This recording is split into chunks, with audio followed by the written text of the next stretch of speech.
কই হৈমন্তী এসো।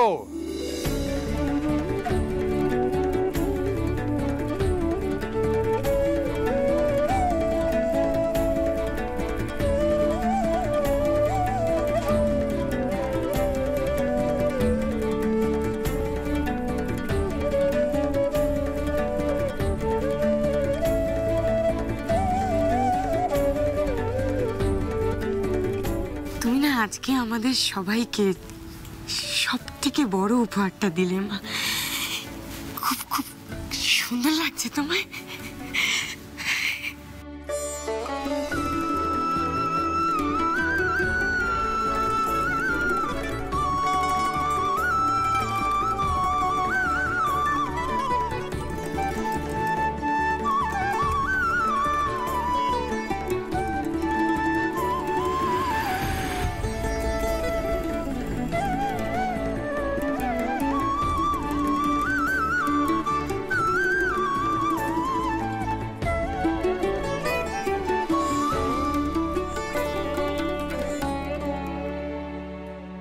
হৈমন্তী, আজ বৈশাখী উৎসবের দিনে আমি তোমার কাছে কিছু চাইলে তুমি দেবে আমায়? এ আবার কেমন কথা?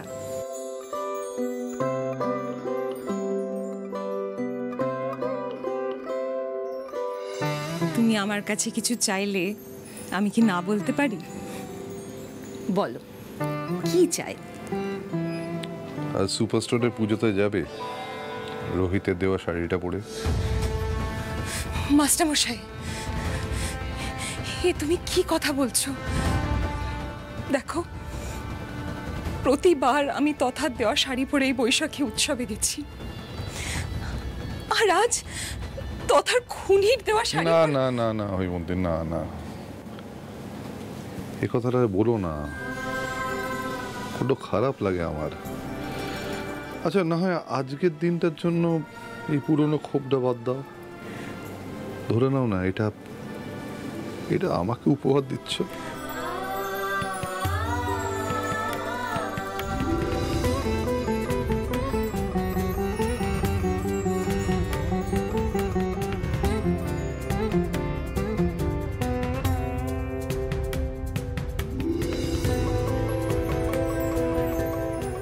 ধানু দিদি, স্যারের মুখটা দেখো, খুব খুশি।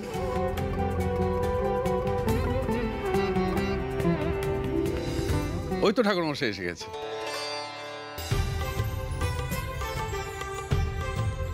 আসুন আসুন আসুন আসুন, এসো।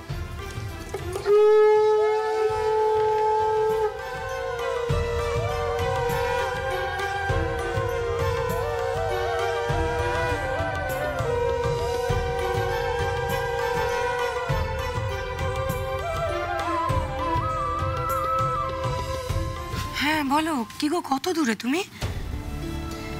কে? আর পুজো শুরু হয়ে যাচ্ছে তো, কখন?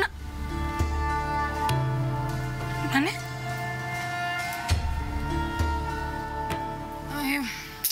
তুমি তো আমাকে আচ্ছা ঠিক আছে, আমি সবাইকে বলছি।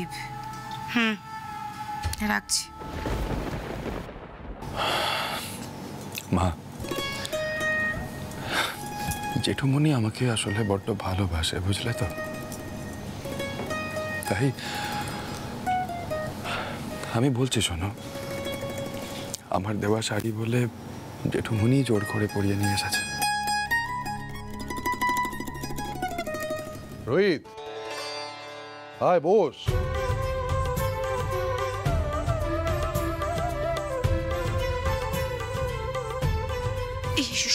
একটু বলছি, শোনো না, রুদ্রর সাথে ফোনে কথা বলছিলাম, ও তো বললো যে এক্ষুনি আসতে পারবে না, তাই পুজো শুরু করে দিতে।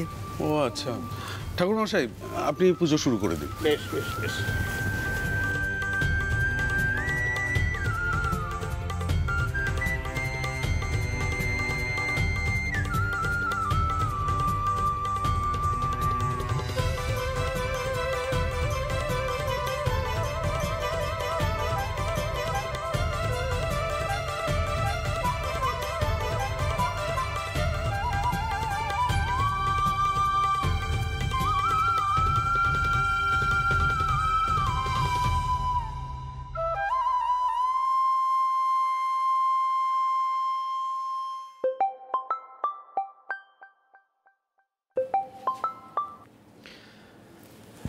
হ্যাঁ পারমিতা বলো।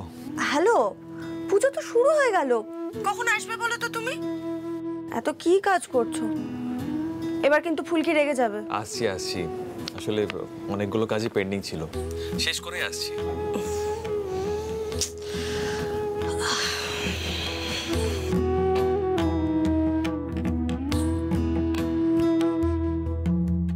পারমিতা,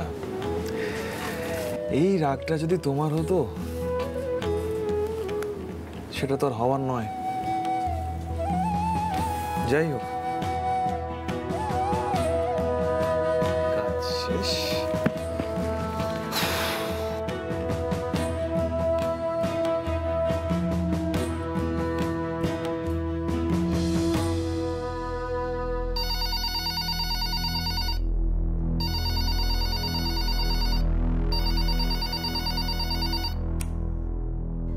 হ্যালো, অংশুমান বাবু, আজ যে পরিক্রমা হবে সেখানে আপনি একটা খবর পাবেন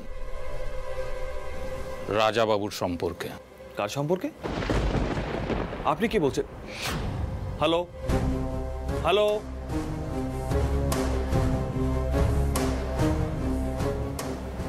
কে ফোন করেছিল? পরিক্রমা? নবাবগঞ্জে তো আজই পরিক্রমা হওয়ার কথা।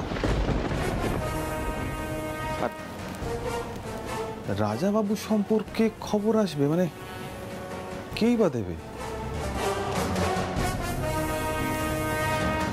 এই ফোন কলটা আবার কোনো ভুয়ো ফোন কল ছিল না তো? তাই একটু অপেক্ষা তো করতেই হবে, দেখি।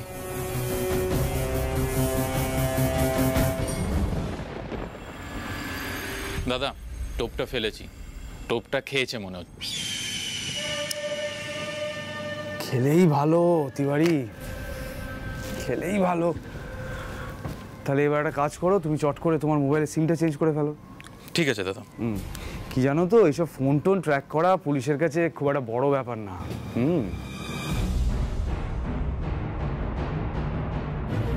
তাহলে ধরে নেওয়া যেতে পারে যে ফার্স্ট স্টেজটা মোটামুটি ক্লিয়ার। তাহলে তিওয়ারি আমরা পরের স্টেজে চলে যাবো, বুঝতে পেরেছো? ওই নবাবগঞ্জের পরিক্রমার সময় অংশুমান সেনগুপ্তর পকেটে রাজাবাবুর মিথ্যে একটা মিশনে ইনফরমেশন দিয়ে দেবে। তাহলে কি হবে, অংশুমান সেটাকে ফলো করে দৌড়াবে, আলটিমেটলি গিয়ে শেষ হয়ে যাবে, বুঝতে পেরেছো? সেরকমই হবে দাদা। আমার লোকে ঠিক কায়দা করে চিরকুটটা পকেটে ফেলে দেবে, আর চিরকুটে একা আসার কথা লেখা থাকবে। গুড।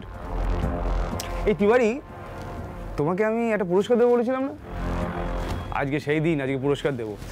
আগে বলো তো, এই পুরো অঞ্চলে রাজাবাবু নামের একজন ভদ্রলোক সমস্ত বেআইনি কাজকর্ম চালান, শুনেছো কোনোদিন?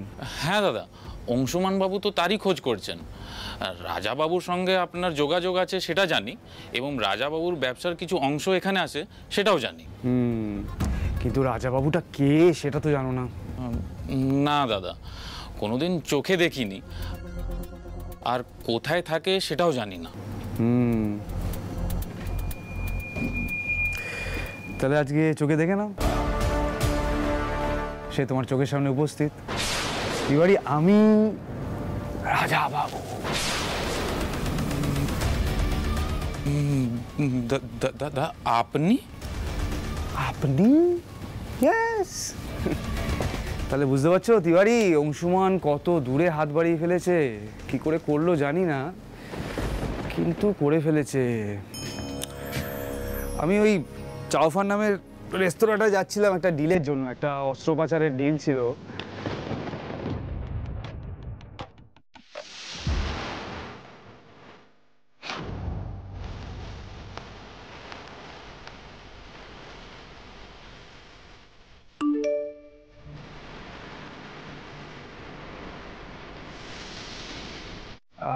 একাই গেছিলাম।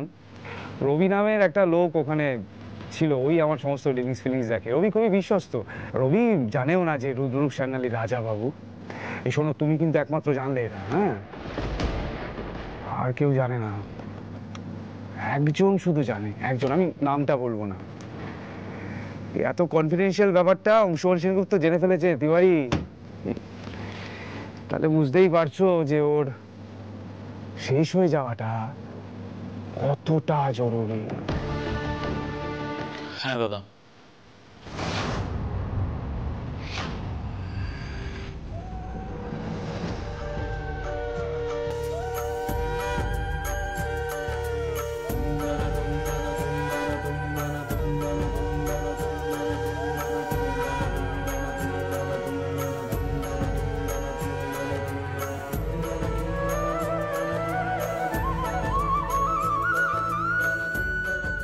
জামাইবাবু সকালে এলেন, অথচ এখন কেন এলেন না?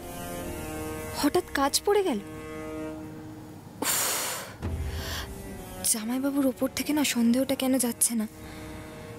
খালি মনে হচ্ছে ওই রাজাবাবু লোকটাকে হয়তো জামাইবাবু সাবধান করে দিয়েছিল। দাদাভাইকে জিজ্ঞেস করতে হবে আর কিছু জানতে পারলো কিনা ওই রাজাবাবুর বিষয়। এখনো এলো না কেন দাদাভাই?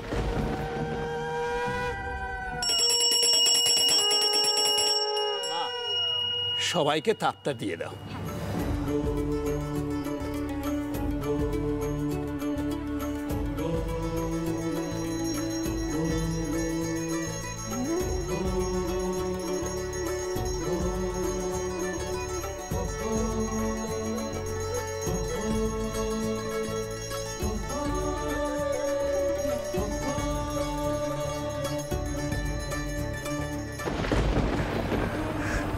কাবেরী, হ্যাঁ বন্দি, মাস্টারমশাইকে বলে দিস যে আমি বেরিয়ে গেলাম, বুঝলি?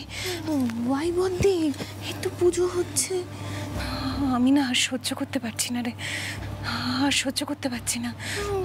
আমার না বারবার মনে হচ্ছে যে আমি তথার খুনির জন্য মঙ্গল চেয়ে ফেলছি। তা কি করে হয় বল? তা কি করে হয়? ঠাকুর কোনোদিন আমাকে ক্ষমা করবে না। বন্দি হয়ে না না, ঠাকুর কোনোদিন আমাকে ক্ষমা করবে না।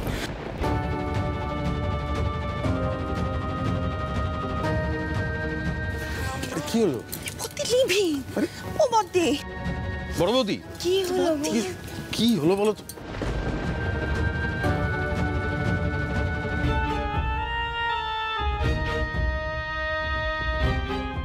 রোহিত, তুই পুজোটা সেরে নে, আমি তো জেঠিমণিকে দেখছি। চিন্তা করিস না, কিচ্ছু নষ্ট হবে না, আমি কিচ্ছু নষ্ট হতে দেব না।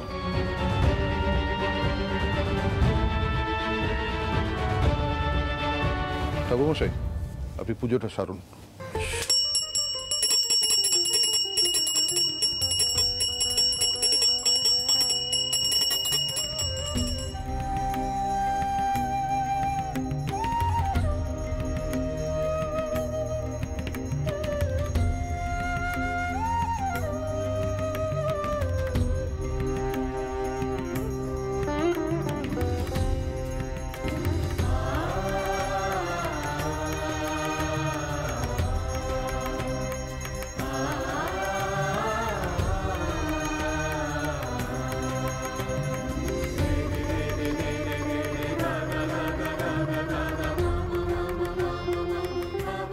দাদা এই ভাঙা সংসারকে জোড়া লাগানোর জন্য প্রাণপাত করে কি হবে?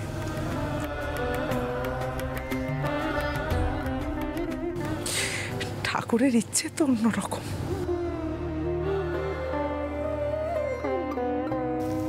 মেজুকাকে ও মা, বলছি পাড়ার লোকজনকেও তো প্রসাদ দিতে হবে। আরতিটা শেষ হলেই কিন্তু প্রসাদের থালা আমরা বের করে নেব। তুমি কিন্তু বলে দিও, ঠিক আছে? হ্যাঁ।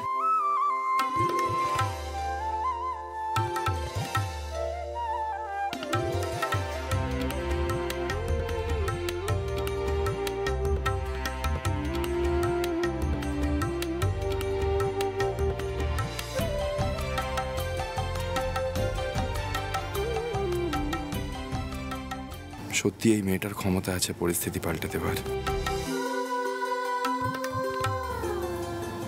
একটু ছিটিয়াল ঠিকই, তবে মনটা ভালো।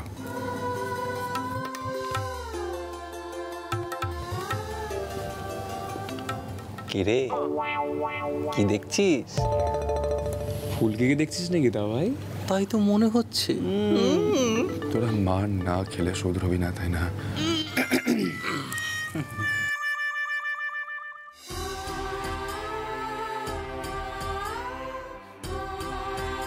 এবার শান্তির জল দেবো।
এমন করে যেন আমি কিছুই পারি না, এই জন্যই রাগ হয়।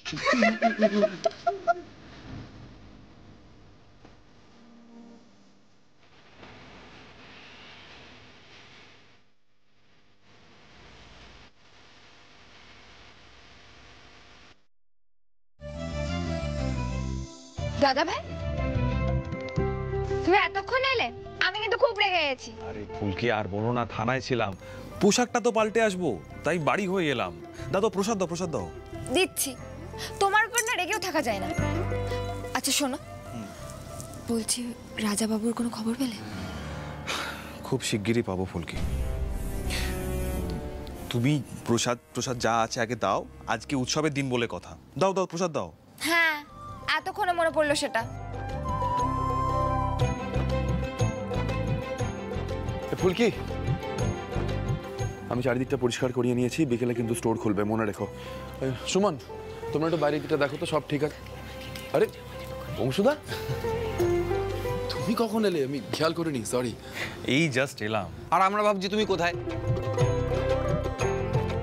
পুলিশ বাবুর ডিউটি ছিল না, তাও থানায় গিয়ে বসেছিল।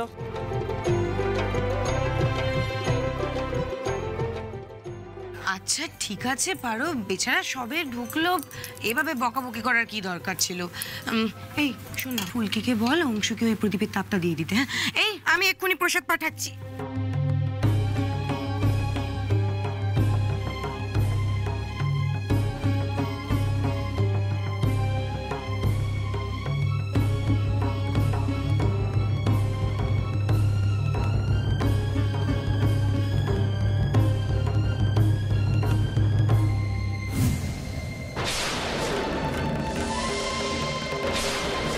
কি?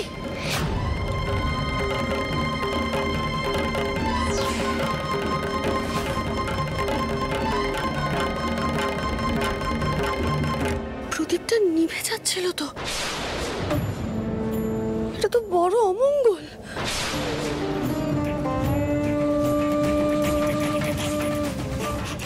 আরে অমঙ্গল কিসের? দেখলে না হঠাৎ করে হাওয়া দিল।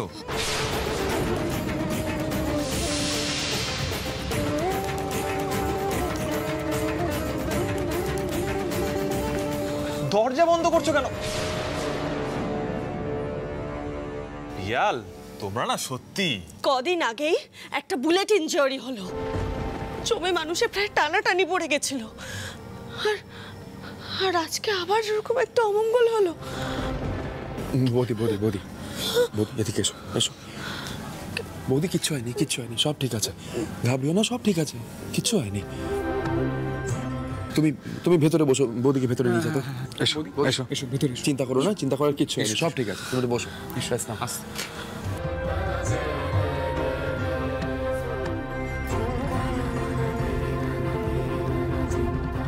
দাদা ভাই, তোমার উপর যদি কোনো বিপদ আসে, আমরা সবাই মিলে তোমার পাশে থেকে সেই বিপদকে আটকে দেব।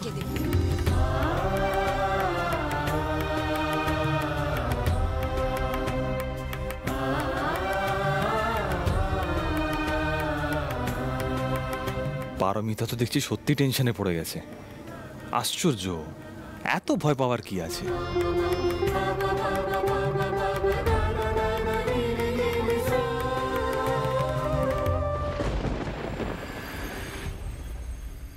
আসলে দাদা মারা যাওয়ার আগেও বৌদি এরকম অমঙ্গল দেখেছিল। মানে তখনও নাকি প্রদীপ নিভে গিয়েছিল অল। তাই এখন এসব হলে একটু বেশি ভয় পেয়ে যায়। চিন্তার কিছু নেই, ঠিক হয়ে যাবে এক্ষুনি। তুমি প্রসাদ খেয়েছো? এই ধানু দে না প্রসাদটা, দে ওষুধটাকে। হ্যাঁ হ্যাঁ আমি এক্ষুনি দিচ্ছি, দাঁড়ো দাঁড়ো। এই না ধানু দিদি, একটু ধরো না এটা। এই না দাদা ভাই ধরো। দেখলে তো দিদি তোমার জন্য কত চিন্তা করে। এইবার তুমি দিদিকে তোমার মনের কথাটা বলে দাও। ফুলকি, আবার তোমার মনে আছে তোমার জন্য একবার বিপদে পড়েছিলাম? আমি নিজের মুখে পারমিতাকে আর কোনোদিনও কিছু বলবো না। দাদা মনে ফিসফিসিয়ে কি কথা হচ্ছে? আরে ফুলকি, ধানু তোরা রেডি হবি না? পরিক্রমায় যেতে হবে তো। হ্যাঁ তাই তো, আমি তো আগে বাড়ি গিয়ে সেজে গুজে রেডি হয়ে তারপর বেরোবো। কি ফুলকি, তুমি সাজবে তো? এই তাহলে চলো চলো চলো দেখো।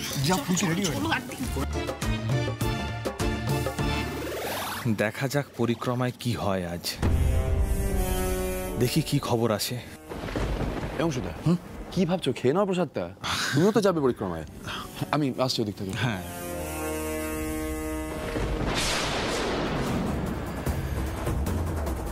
আজ যে পরিক্রমা হবে সেখানে আপনি একটা খবর পাবেন রাজাবাবুর সম্পর্কে। দাদা ভাইকে দেখে এত অন্যমনস্ক কেন লাগছে? কিছু লুকোচ্ছে না তো?